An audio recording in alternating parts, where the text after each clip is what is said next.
Então, pessoal, vamos começar aqui então falando sobre a geografia dentro da África, beleza?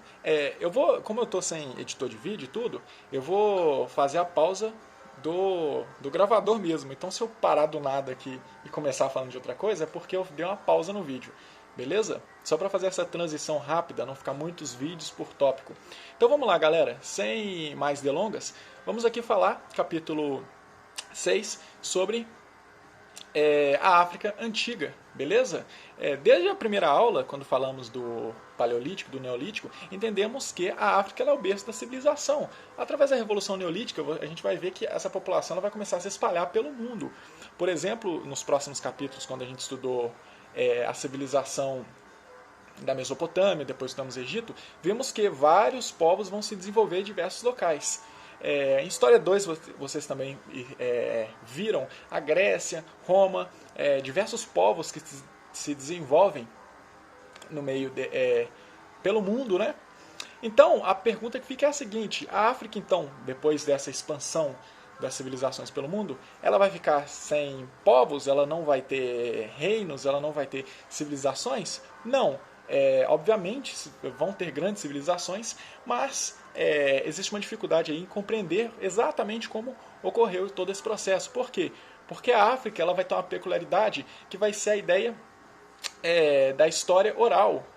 Muitas civilizações que vão se desenvolver lá, elas não vão se desenvolver por meio da escrita. Então, para a gente estudar isso, fica um pouco complicado, beleza? Mas, por algumas formas não, né? Pela ideia da história oral, conseguimos pegar um pouco de como se desenvolver essas sociedades, beleza? Então vamos lá, sem mais delongas, vamos entender aqui então qual que é o fator geográfico aqui que essa galera ela vai se desenvolver. Primeiro que temos que entender aqui que o Saara, há 5.000 anos antes de Cristo, era uma região fértil, beleza? Então todo esse deserto que a gente conhece hoje, há um tempo atrás, 5.000 anos antes de Cristo, esse território ele vai ter florestas, ele vai ter água. Então, muitas civilizações elas vão se desenvolver a partir disso. A ideia da agricultura, lembra que em aulas anteriores, sempre falamos da ideia da sociedade hidráulica, aquela ideia das civilizações se desenvolverem próximo a rios, porque a água é um fator primordial para o desenvolvimento humano, beleza? Então, através disso, a África também, vários territórios da África, principalmente dentro do Saara, eles vão desenvolver a agricultura através disso. Ao longo do tempo, por questões... Ah! Esse grito aí porque o celular está descarregando. Mas enfim, por questões ambientais, por questões de mudança climática, essa região do Saara ela vai se desertificar. Ou seja, vai se criar um grande deserto nesse território, o que vai meio que isolar muitos povos dentro dessa África. Vai ser chamada da África subsaariana, beleza? Por causa dessa ideia da desertificação do Saara. Então, galera, não só o Saara, mas vários outros territórios da África vão surgir diversos povos, beleza? A gente tem uma ideia de que o continente africano ele é só deserto, ele é só savana, mas essa é uma ideia equivocada. O continente africano ele é rico em ambientes. Vocês vão ter, por exemplo, florestas tropicais, vão ter savanas. Então, vários territórios... Todo esse somzinho atrapalha, né? Vários territórios vão se desenvolver através dessa geografia. Grandes rios também vão permitir o desenvolvimento dessas sociedades. Por exemplo, o rio Nilo, o rio Níger, o rio do Congo, a bacia do Congo, né? Vão permitir que grandes sociedades se desenvolvam aí. Galera, dentro de sociedade também podemos entender o desenvolvimento, como essa sociedade ela pode se desenvolver, como várias aldeias, várias tribos vão se desenvolver até se tornar grandes reinos. Dentro da África temos uma grande diversidade cultural, até porque o continente africano é gigantesco, né? Então, obviamente, vários povos vão se desenvolver aí. Pegando como exemplo aqui as Américas, a cultura que nós temos aqui dentro do Brasil ela não vai ser a mesma que o pessoal vai ter lá no México. Dá para se ver que essa mudança de território ele vai criar culturas diferentes. E isso ocorre também dentro da África. Vários povos, várias etnias vão existir lá dentro. Você tem também grandes reinos que vão surgir lá. Você tem, por exemplo, o reino de Kush. Você tem o reino do Egito, que estudamos nos capítulos anteriores. Você tem o reino de Mali. Então, vários reinos vão surgir em meio a esse território. Como que a gente pode classificar isso? Temos a ideia primeiro das aldeias, que elas vão surgir por meio do parentesco familiar, meio das famílias. As famílias elas vão crescendo e se tornando cada vez algo maior. Dentro dessas famílias, cada família vai possuir um chefe, o cara que era mais experiente, o cara que sabia mediar mais os interesses dessa família, e geralmente o chefe de família que mais se destacava, ele poderia ser escolhido para liderar uma aldeia. Como é que funciona então a liderança aqui? Você tem um líder que é esse chefe de família, você tem um conselho que era os demais líderes. Quando esse cara que se destacava, ele se tornava um líder das aldeias, as outras famílias elas poderiam criar um conselho onde os demais líderes de outras famílias poderiam criar uma forma de conselho para ajudar esse líder geral a conseguir governar essa aldeia, beleza? Poderia também ocorrer uma união de aldeias que formaria as chamadas confederações, que seria um grupo de aldeias que se uniria e criaria a chamada confederação. Acabei de falar, né? Como é que era formada isso? Era formada através dos casamentos. Ou seja, um líder que se casava com uma mulher de outra aldeia poderia unir essas duas aldeias, formando diversos grupos. Por isso, dentro da África, a poligamia ela vai ser algo bastante natural. Por quê? Porque quanto mais esposas, maior o poder desse chefe de família, maior a linha que ele vai conseguir construir. Ele vai estar em várias famílias, ou seja, ele vai ter muito mais poder. Poderia não, né? Existiu também os chamados reinos. O que acontecia? Poderia ser dentro de uma confederação ou dentro de aldeias, que um reino que se destacasse, tivesse bastante poder, ele poderia dominar os demais, criando cada vez mais uma unificação, beleza?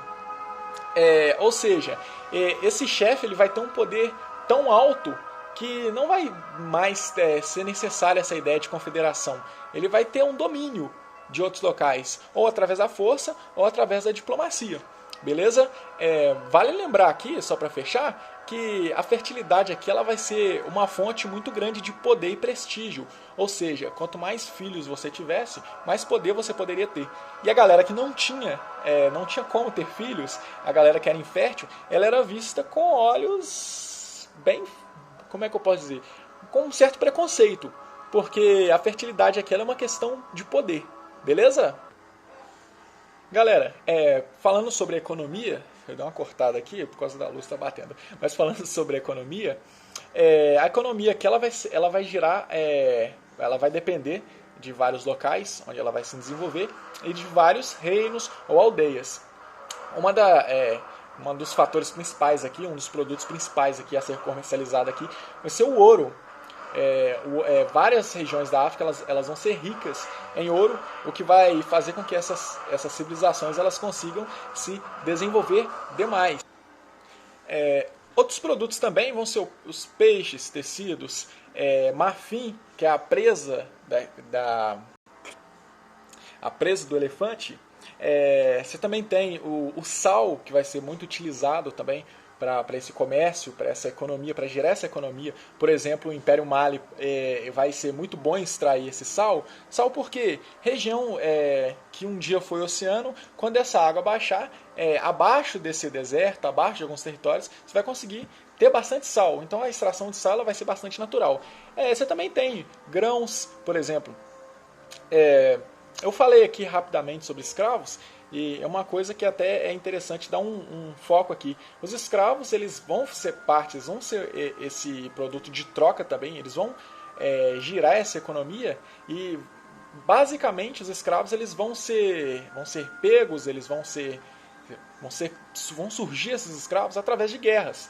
Tribos rivais, aldeias rivais, elas vão, através da guerra, os dominados eles vão servir de escravos. O que acontece não só dentro da África, mas vai acontecer aqui também dentro das Américas, beleza? Então aqui a gente tem duas formas de economia que vão surgir. Primeiro você tem grupos nômades que vão viver da caça e da coleta, grupos que não vão ter um desenvolvimento tão alto para fazer o comércio, para ter relações com outros grandes grupos, então eles vão viver da caça e da coleta. Eles vão estar buscando, vão estar sempre em passagem. Eu tentei buscar uma palavra para descrever a ideia de não ficar só em um local, mas eles vão estar sempre em passagem em diversos locais. Por quê? Porque eles não vão ter uma moradia fixa, eles vão ser nômades, beleza?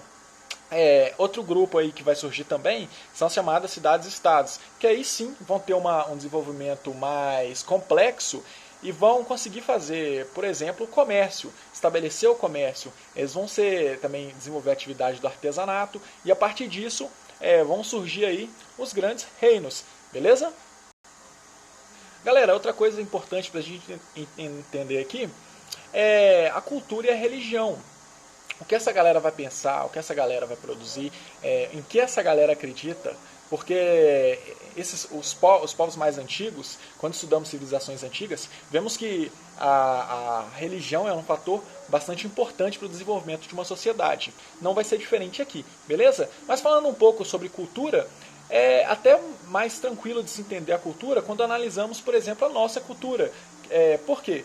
Quando houve o tráfico negreiro do Atlântico e tudo, dentro do Brasil colônia, tivemos uma união muito forte entre a cultura africana com a nossa cultura. Ou seja, a cultura brasileira ela pega muitos traços da cultura africana. Um exemplo disso é a capoeira. Que como a gente tem dentro da apostila a gente tem um balãozinho que fala um pouco sobre isso, a capoeira ela chega até a ser proibida dentro do Brasil. Ela vai deixar de ser proibida, né? Porque ela é vista com bastante preconceito, ela vai deixar de ser proibida lá com o Vargas, em 1937, se não me engano. E outra coisa bastante interessante aqui também é a gente entender a própria religião. O que vai acontecer aqui? Você tem alguns povos africanos que eles vão ter a religião chamada Yorubá, beleza? Que consistia no seguinte: você vai ter, por exemplo, o Deus Criador, que era o Olorum. Ele vai ser o Deus que vai ser responsável por criar, e ele vai passar essa atividade de criar o mundo para os chamados orixás, beleza? Eles vão ter essa ideia de criar um mundo, que era chamado Aie. Então você tem todo um esquema. Como é que funcionava segundo a religião? Você tinha um Olorum que pediu ajuda aos orixás para criar o mundo, o Aie. Então você tem um orixá que ele vai tentar criar esse mundo, mas por uma relação com o Exu, porque o Exu ele era o mensageiro dos deuses, ele vai bater um papo com o orixá, ele vai falar: opa, vem cá, vamos conversar e tudo, e em meio a isso ele vai oferecer um vinho ao orixá, e esse orixá ele vai ficar meio embriagado. Então o que vai acontecer? Ele não vai dar conta de criar esse mundo. O Olorum, Deus Criador, ele vai dar essa atividade a outro Deus para criar. No meio disso, esse orixá que ele tá meio... Esse orixá do vinho, que ele está meio embriagado, o que vai acontecer? Ele vai se oferecer para ajudar na criação. O que vai ser permitido, ele vai ajudar. No meio disso, ele vai criar algumas coisas meio peculiares, como por exemplo o ser humano. É por isso que eles explicam que o ser humano ele é tão diferente dos demais, porque ele foi criado meio dessa forma. Galera, outra coisa também interessante de se entender aqui é que alguns grupos africanos, ao chegar no Brasil e tudo, eles desenvolveram, puxando essa ideia do Urubá, puxando essa religião, eles vão desenvolver religiões próprias, beleza? Por exemplo, o exemplo disso aqui é o candomblé, que ele vai ser introduzido pelos africanos aqui durante o período colonial do Brasil. Beleza? Galera, no mais, entendemos o fator da religião, entendemos a sociedade, a geografia, a economia. Agora vamos entender os impérios de fato, na próxima aula. Qualquer dúvida aí, tem um espaço aqui embaixo para dúvidas. Deixem as dúvidas aí que a medida do tempo aí, ao longo do tempo, vamos esclarecer tudo, beleza? Qualquer crítica também à aula, a como ela foi dita, se faltou alguma informação, deixa aí também, beleza? Até a próxima aula, então.